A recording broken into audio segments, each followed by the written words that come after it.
Right, so a couple of weeks ago, I ordered this from Japan. Um, it's a robot with a big gun. So, of course, it's exactly the kind of stuff that I'm into. This is Macross, or this book is about the packaging art that would go onto the Macross models. Now, I'm not the world's biggest Macross fan by any stretch of the imagination whatsoever, but I have a really personal connection to this franchise. Back in 84, 85, 86, we were living in Hong Kong, and I would have been, I don't know, 11, 12, something like that. So, like any kid coming home from school, the first thing I would do, the priority, walking in the door, was to slap the TV on and watch cartoons, right? And in Hong Kong, there were 4 channels. There were 2 English-speaking channels, and there were 2 Cantonese channels at that time, right? So I'd come in and I'd plonk myself down, turn it on, go straight to the Cantonese channels. And there would be these just mental cartoons that literally they're in Cantonese, so I don't know what the hell's going on. They're just batshit mental, and I absolutely loved them. Didn't understand what the hell was going on. Years later, I come to realise that what this was Japanese anime being imported into Hong Kong and then translated to Cantonese, being dubbed to Cantonese.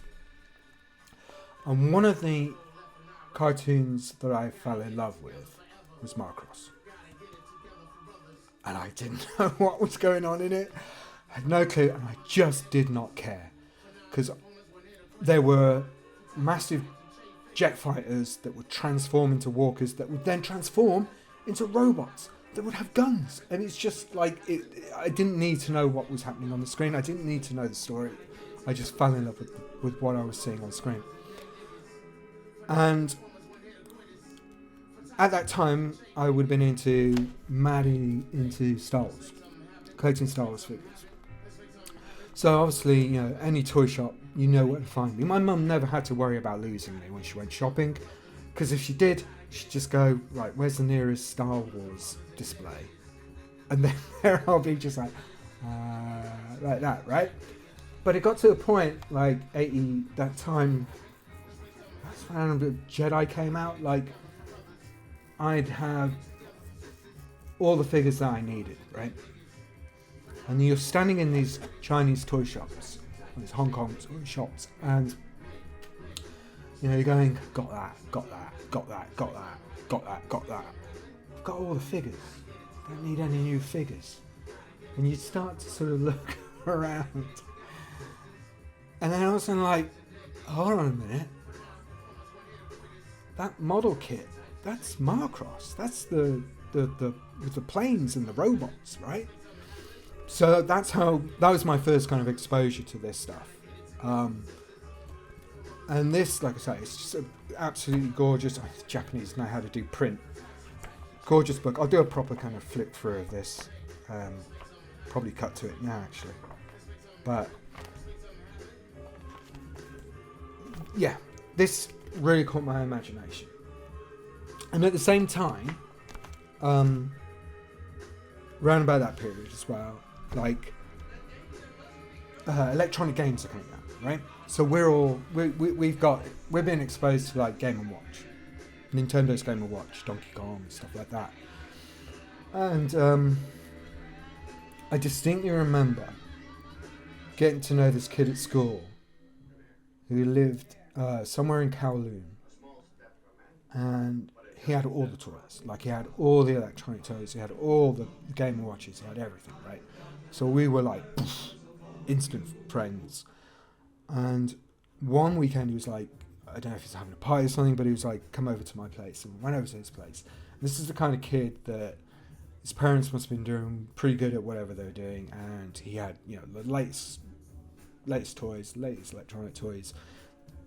Probably had like a home computer before home computers were a thing. That kind of kid. And he showed me this game, and it was a Macross game. It was a handheld, little electronic handheld game with an LCD screen, right? And just sprites on the screen. And I was just like, this is the most amazing thing I've ever seen in my life. I need to own this. I want to own this.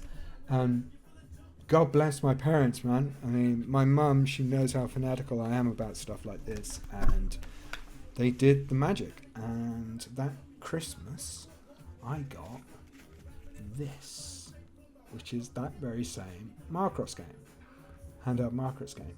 Check this out, right? This is from the mid-80s. I've held on to this all my life. This packaging has seen better days. I mean, like, it's absolutely battered, right? But, and this unit used to be white, and now it's what I like to call aged yellow, which is probably a skin complexion I'll take on in coming years. And that was it. That was the Macross game. The handout. How cute is that, right? And it's got like the coolest. My brain's not working the right way around because I don't do much camera stuff. There we go. And it's even got like a mech on the back. Cool as that. Now, does it work? Does it work? Oh my god. Oh my god. Okay, there you go. That's some early TYSL art. This is my that's kind of like my graffiti style back then as a teen. I was pre-teens.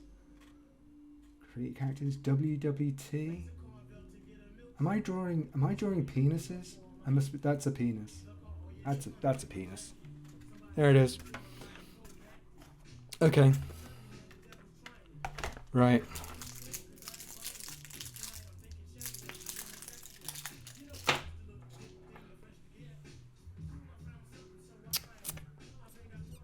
Okay.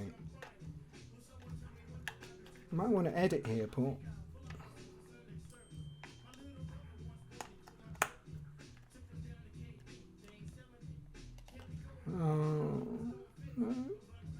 Wait. Oh no. Let's go. Oh wait a minute.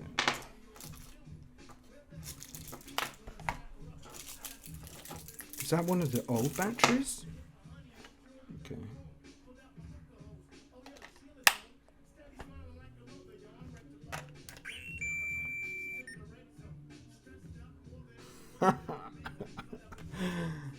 Oh yeah, oh yeah.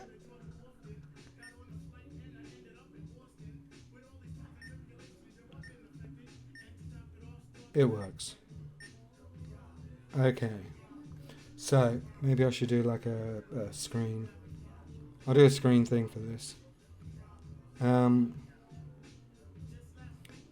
my god, it's amazing that it works. Okay. So I'll go through the different games.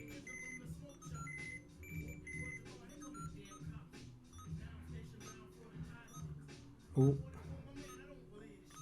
Talk amongst yourselves. Oh shit. Concentrating. I know how my Sunday's going to be.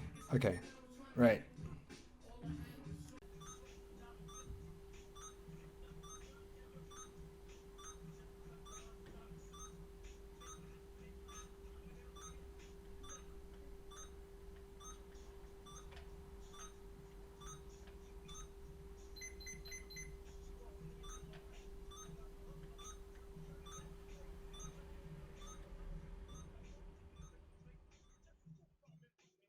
So, obviously I got this a couple of weeks ago, and then at work I got the opportunity to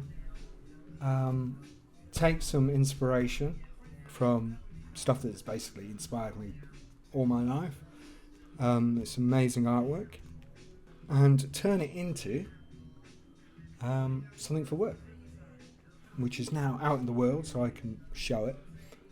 And that is this, which is Kolexatron for Cryptees, which is a clothing brand. It's just launched, and the idea here was to take a mech. I have a mech design that spoke to the different brands that Kolex make. Kolex make trading cards, digital and physical. So we have CSGO trading cards, and it's kind of represented up here. The combat and the camo, and these kind of stickers that speak to CSGO. And then here's Cryptees on this right leg. Some other details from Cryptees. And then here on this leg, this is Collective, sort of another product under Kolex. This is Collective's logo in here. And then there's a really nice Easter egg, but I don't think I'll reveal it here. That is here in the Japanese, in the kanji text. But yeah, I thought it was interesting how this came about. A couple of weeks ago I get this, and then all of a sudden I find myself that this design solution is working, and I'm doing a piece of mech design as my job. Many, many, many years later after finding this thing that I love. Cool, right? I thought it was. Have a lovely day.